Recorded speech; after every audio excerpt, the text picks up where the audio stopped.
във връзка с час 5 и 6 и 7 относно това, което казах за Страми и причините, които са много важни и съществени да полствам по този начин тези мизерни действия, каквито има тя, е заради фасадата, която докато аз живеех тук 3 години,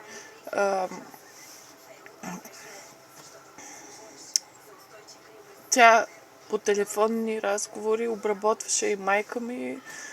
Баща ми не обичаше да говори по телефона, но му представяше точно тази история в един от тези предходните клипове. Обясних за дребнавостта на торбичките, че когато направи тя скандала, не аз, след като ми е прибрала ключовете за квартирата, в която също имам багаж там, просто дойде, влезе ми в стаята и без да ме пита ми взе ключовете, когато си беше тук в един от уикендите, в който беше дошла. Тя много рядко се идваше, но когато беше дошла, очакваше и се надяваше да ме завари някаква смачкана и болна на село да си боледувам. Виждаше как цъфтя и как съм си купила някакви неща, като маска за лице или уреда МС, който и показах като дерматолог, нали, да види какво съм си купила като вид обгрижване, което и масла такива етерични. Веднага взе да ми злобе и да завижда откъде на къде аз съм си купувала такива неща, вместо да пращали пари на нея. И скандала, който целеше да ми смачка не само майндсета, който провокира тя за една турбичка. Такава беше и реакцията, като влезе майка и тя вика, виша, нали, за една турбичка тук ме направи и се изкара жертва, че аз съм някакво дребнаво психарче да й откажа да й дам турбичката си. И изопачи и представи по съвсем различен начин цялата ситуация и че аз съм някакво гадинче абсурдно да искам и да заявявам правата си или да считам, че има нещо нередно в това да ми влезе в стаята, да ми изсипе нещата на земята и да вика, ето аз намерих турбичка. Мое болно его било. Да кажа, не съм съгласна с това. Било мое болно его и дребнавост и патология. Да дойде да ми изключи с обувките си. Друга ситуация. Пак така, тати беше още жив и тя дойде, влезе ми в стаята и ми изключи телефона, който се зареждаше, за да се включи MP3 плеера. И което е по-същественото, с обувките, дошла от лабораторията, където давала кръв, където влизат какви ли не болни, ходещи там да се изследват и да дават кръв и да им взимат кръв. Дойде с обувките отвън и ми влезе в стаята и ми стъпи, тогава лежах на земята върху пенопяна матрак, защото ми беше и по-удобно да си изпъвам гърба и имах електрическо одеяло и нямах и легло. 7 години живеех на дивана, докато живеех в София с нея. Твърди, че тя била правила някакви компромиси в живота си с мен, когато аз съм тази, която плащаше найема. Родителите ни плащаха с моята заплата, нейната 300 лева ВМА стажанска като приход, нито е можела за това време, в което стажуваше самостоятелно тя да живее там или да си плаща сметките. И твърдеше и говореше на баща ми, че всичко сама си била направила и в последните им скандали му каза и доказа как ни признава никакво негово участие за нейния псевдоуспех, че нищо не бил направил за нея. Какво изтъква, какво бил? Тя всичко сама си била направила. И че нямало повод да му каже благодаря за каквото и да било. Аби бил насилник, гаден, да й каже, че не може да се издържа сама, когато това е факт. И продължава да е факт, че бил насилник баща ни, да й каже истината. Когато сега като го няма и ако не е майка, няма кой да й плаща банковите й задължения. И продължава да настоява, че тя била някаква виш мозък и ние тъпите тук мухли вещици сме били, демонка ми викаше, грозница ме наричаше и какви ли не, че съм отказала да се върна в София пред цялото и интриганство, което проведе на родителите ни да ме изкарва, че съм била някакъв болен човек, дето и пречил там. Лъжесвидетелстването, през което преминах, само че вместо да седна и да се смачкам, когато баща ми нещото е лош, а защото имаше тази сбъркана себепроекция, че в докторицата му нали, наследено някакво благородство от него, защото той наистина беше много благороден човек. И се бъркаше, нали, че стойността, и на мен, нали, освен, че не разбираше какво правя аз, някакви драсканици там, кенефите на мола и не знам си какво, и като нямам своя фирма, не съзнаваше важността на моето, нито признаваше и считаше за по-близко до него докторката, нали.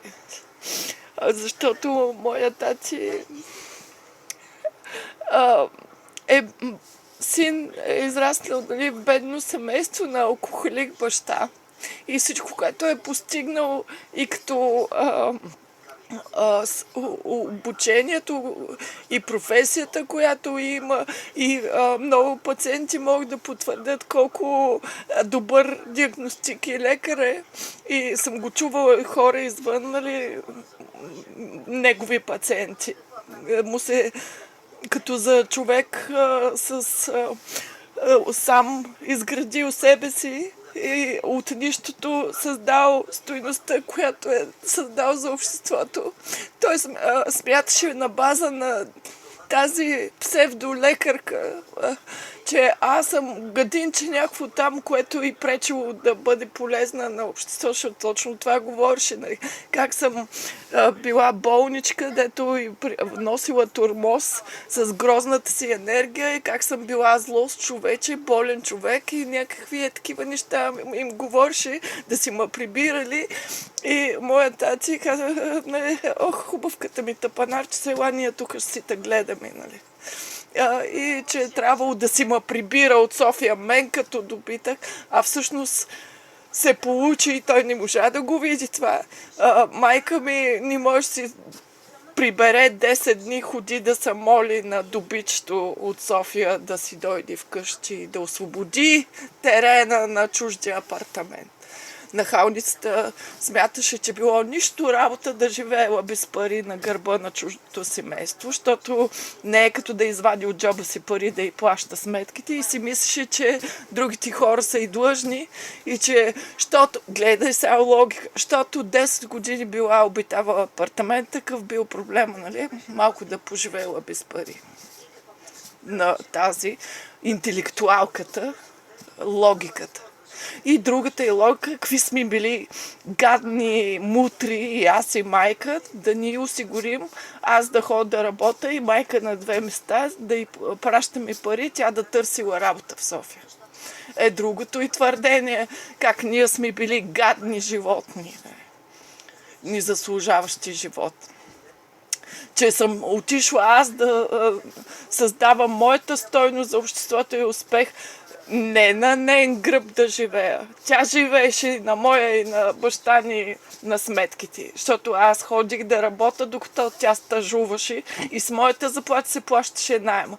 Била съм отишла да и се тръщна, да съм и пречила на живота, да си има мъж. Аз да не съм плашил. Това другото абсурдно, значи аз да не съм някакво плашил, тя да не можела да си има приятел там в когато тя живееше върху леглото в спалнята ми се ширше, аз 7 години спях на дивана и ми забрани да съм си слагала дрехти на стола, защото не можело да си покани някой, когато друг описание на нейната тиквена мисъл. В стаята и гардероб с 3 крила си хвърляше дрехти на стола и чорапи и гащи по пода. И идваше и почва: тия дрехи какво правят тук на стола? Аз ако искам да покана нещо, от си е поканила някой. Ако искала да покани някой, аз нямаше къде. И почнах да спа с дрехти заради нейната нормална психология. Че не заради казаното от нея, а причината да си ги държа на стола моите дрехи стояха също в ония гардероб в спалнята и ходих да си взимам дрехи, която нея няма, или когато е в банята, или когато смятам, че е удобно, нали, да не я притеснявам да влизам постоянно. Беше, нали, като нейното си пространство.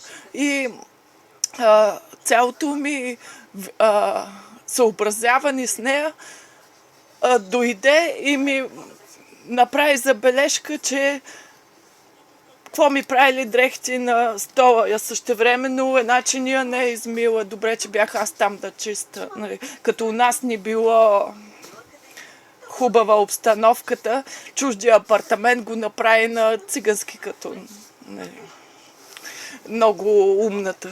И цялата тази помийщина дойде, стъпи ми с обувките върху дюшека и възглавницата, за да ми изключи телефона, да си включила MP3 плеер, да си слушала музика.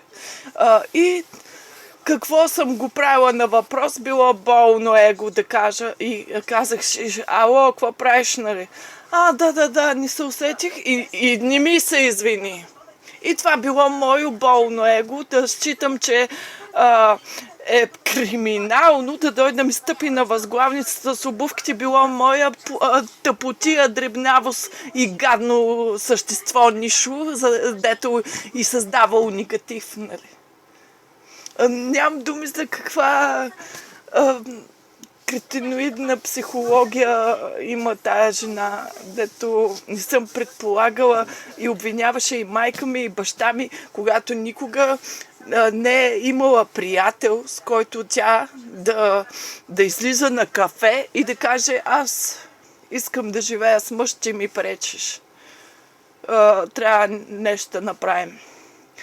Още като отидох там, аз пък искам сама да живея. Ти какво правиш тук в София? Ходи си в Пловдив и на село. И било мой окултистки егоизъм да не се съобразя с какво ми казала. И да се свря в Пловдив, да си правя аз стажа архитектурния, вместо да работя при Илян, да съм се свряла в Пловдив, да работя някъде другаде, защото тя искала сама да живее. И това било наглото ми вмешателство на нейния път. Когато това нито е нейн апартамент, нито е имал, но си търси психодиспансерната и психопатия и психология малумна, извинение, поредното, как някой друг е бил виновен, и личната отговорност за собствените и резултати, там където трябва да е намесено. Сега друга песен запя, че майка била, че баща ни бил виновен отново с насилието си, че било истина това, че не можела да изкарва пари, защото бил и внушил, че не можела и затова нямала пари. Най-новото и програмирани на листче, че това е бил жертвеническия филм живота, дето си го прожектира, най-новата форма на каква жертва била на всички в това семейство. Че нямала пари, защото ние били научили и затова сега ще да я издържат. И като не ми смачкали живота, както им заповядала, щом имало пари за мен, тогава и на нея щял да плаща. и му се клосна една година да му виси на врата и да търсила работа. И когато тати поиска съдействие от наш познат, много добър, няма да го казвам, много добър и като резултат, но неговото успех е реализиран по такъв начин, че има връзки с цяла София, не с цялата страна. Помоли да съдейства да намери работа за дерматолог, нали? Той казал веднага, нали, ще помогна. И така каза, не може така, аз им принципи няма, не било против принципите да седи и да ме сочи с пръст, че от морални ценности ме осъждала, че на мен ми плащали и ни работа. И този филм го играе известно време, докато спря да бъде актуален. Когато се оказа, че всъщност дълбоката и болка е, що давали парите на мен, не на нея. Всъщност проблема за който ме осъждала. Не как можело на 40 години да ми се плаща сметката. Нали? Тогава не бях още на 40. Че откъде на къде ми плащал и в следващото видео ще обясня как ми е плащал, но моят тати от нищото се е издигнал и лекарската и психология, която твърди как имало значение крехкото и психологическо състояние, било жертва на насилник, говореше на баща ни, на раково болния, му вмени съвсем съзнателно и преднамерено, ни човешка гадост е това. На раково болен, лекарчицата, вместо да му помогне, почна да му прави психоатаки, че бил същия като баща си, което това невероятно тежък удар за него. Как аз съм му била казала, че бил тапак и е вярно, че го нарекох тапак. Когато дойде да ми говори на мен като на криминална, тогава го наричах баща ми тапак. Но никога не съм го наричала грозен, защото баща ми беше много красив човек. Толкова красив, че от благородство себе си не можа да спаси.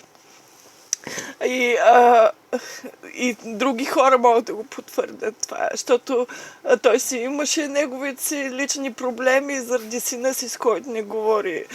И така си отиде без да си проговорят оттам. Имаше този травма, че и ние само пари му искаме, като се чувстваше слаб или че много пъти ни е повтаряно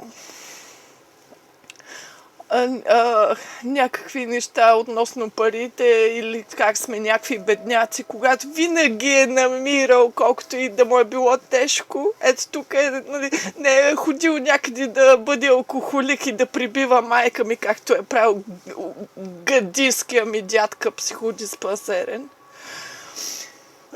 Освен, че е бил алкохолик, е прибивал баба ми и всъщност е починал, сбъркал е шише ракия с отрова в избата. Тръгнал да си пи мапиян залян, взимал някаква отрова вместо ракийката и се е гътнал. Бил и баба ми, това никога баща ни е посягал. Говорил ми е, каквото ми е казал, точно веднъж ми каза това, че е имал право. Точно когато беше убеден, защото той е гадняр, защото беше убеден следствие на лъжите на тази психодиспансерната, защото той въобще не знаеше тогава какво става и аз не съм се оплаквала какво ми прави тя и какви ми ги говори или да се обада и да говоря някакви неща, да се оплаквам. Даже съм криела неща, няма да забравя как. Веднъж ни направиха една, толкова се зарадвах, като ги видях да махат под терасата. Като взе да прави вътре някакви физиономии, те какво правят тук. Направо сърцето ми се скъса от страх да ни усечат нейната отвратителна енергия на точно това. Тия селени, какво ми са изтърсили тук да ме излагат. Отвратителна тъпа е Ангелина. И моят тати, ето сега ще го кажа така, той може да не е имал много пари, но е свързано с никога за него в живота да бъде полезен, винаги е било най-важното и да се грижи за семейството си, върна се от Америка, вместо там можеше да се ожени за някоя американка, уж да взе гражданство и да не каже майната им на уния. Но той се върна и правеше всичко възможно ние да сме добре. И примерно, като джипи, обикаляха разни фирми. Ето това е едно дребно нещо, което обаче изразява и показва неговото благородство и какъв човек беше той. Примерно на фирмите, дето обикалят да рекламират лекарства, всяка от тях предлага, ще ви дадем ваучери на база колкото пациенти ни доведете, бонуси, такъв споделен маркетинг, който поначало не е нещо лошо. Не казвам, че това е нещо престъпно, но хора ръководени, нали, само от това като мултилевел маркетинг или споделен маркетинг или от печалба, веднага бих се заели, нали, да се амбицират да продават на пациентите си нещо, от което имат полза. И, нали, уж win-win. Но моя тати каза така: аз да не съм луд или някакъв друг човек да продавам на моите хора за 10 лева морска сол. Няма да споменавам имена, защото, нали, не е правилно за кое лекарство или кой продукт става въпрос. Вика, те идват и ми кажат, че дадем еди какво си, вика, ама това е морска сол, нали? Как ще ида и ще им кажа, купете си това, като това по същество представлява като съставки морска сол. И затова нямаше повече пари баща ми, защото неговите принципи бяха такива. Много ми е красив татето. И когато ми каза това, което ми каза, беше породено от заблудата му, че аз съм някакъв лош човек. Като тази Вероника Димитров, затова толкова я обсъждам. Пред мен почна да говори как съм било животно, което било...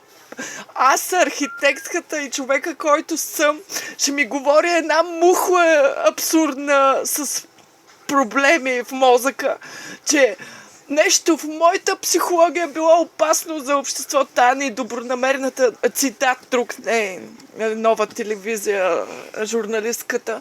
Това ме интересува неговата психология. За той, дето, какво иска той? Не ме интересува другите, само аз съм важна. Цитат на нейно изказване и начина, по който живее. Не само, че е лишена от емпатия, окултизма и от към за човека, който уж харесваше, направи това. Какво не ме интересува той, какво иска, само аз съм важна. Какво ме интересува тая? Ама аз искам да ги скарам.